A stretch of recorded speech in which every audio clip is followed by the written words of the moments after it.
Comenzamos con la sentencia select, la cual es utilizada para obtener registros de una o más tablas y pueden incluirse más de una sentencia select mediante union y subconsultas.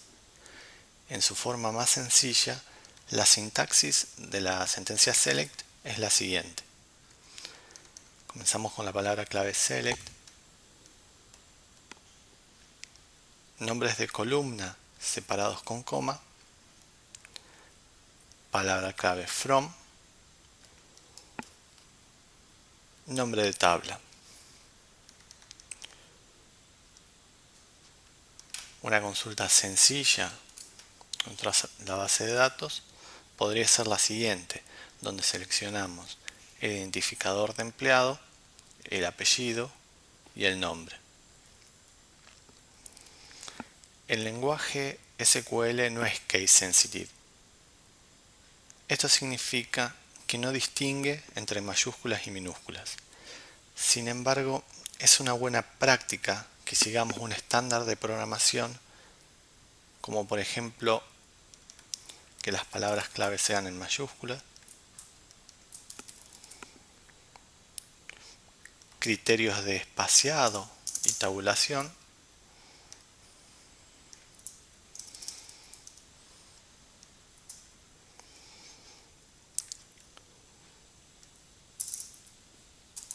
la inclusión de comentarios,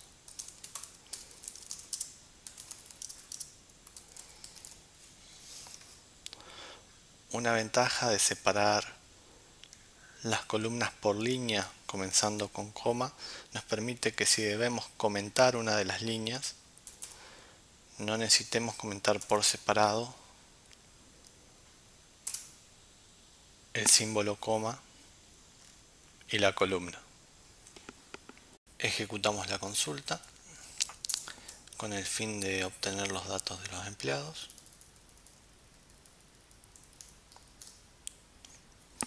Ahora vamos a introducir un nuevo concepto al curso, que es el concepto de alias, que son nombres temporales para tablas o columnas. Le vamos a agregar un alias a nuestra tabla employees. El alias es emp. Se recomienda que los alias de tablas no superen los 3 o 4 caracteres.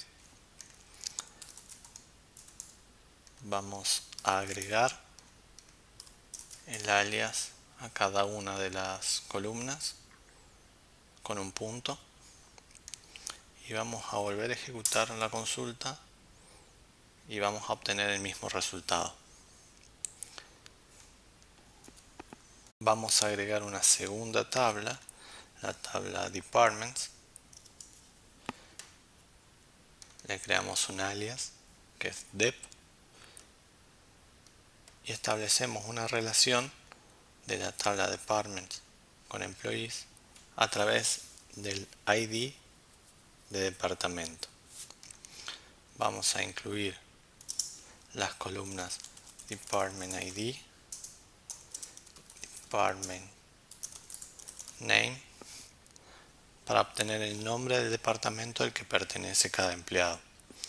Al ejecutar la consulta, obtendremos un error de columna ambigua. Esto sucede porque la columna identificador de departamento existe tanto en la tabla de empleados como en la tabla de departamentos.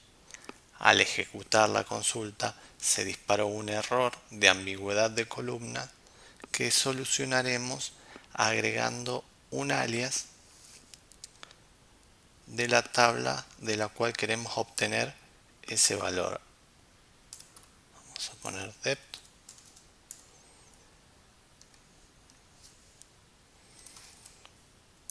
y dep en department name. Volvemos a ejecutar la consulta y ahora obtenemos tanto los datos del empleado como los datos del departamento. Podemos utilizar alias de columna para mejorar la legibilidad. La palabra clave as es opcional. Le vamos a decir que employee ID ahora va a ser ID. Last name ahora va a ser apellido. First name va a ser nombre. Department ID va a ser ID de departamento. Y Department name va a ser nombre de departamento. Cuando un alias de columna tiene espacios, debemos encerrarlo entre comillas dobles. Y si bien está permitido crear alias con espacios, no es recomendable y no es una buena práctica de programación. Ejecutamos la consulta y en el resultado veremos las cabeceras con los alias que hemos utilizado. La utilización del símbolo asterisco nos permite obtener todas las columnas de una tabla sin la necesidad de escribirlas una a una. Con el símbolo asterisco podemos obtener todas las columnas de una tabla.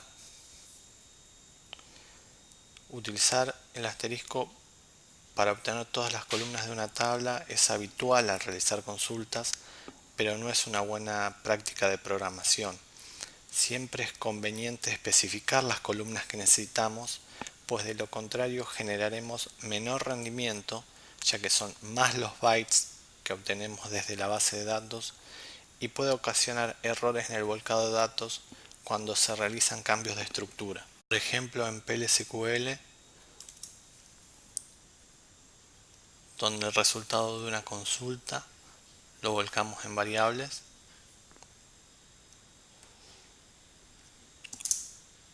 la utilización del símbolo asterisco será una mala práctica de programación porque funcionará siempre y cuando en mi tabla existan solo las columnas 1, 2 y 3, pero si posteriormente agregamos mediante un cambio de estructura de la tabla una nueva columna, como por ejemplo la columna 4, esta sentencia generará un error porque intentará volcar los valores de 4 columnas sobre 3 variables.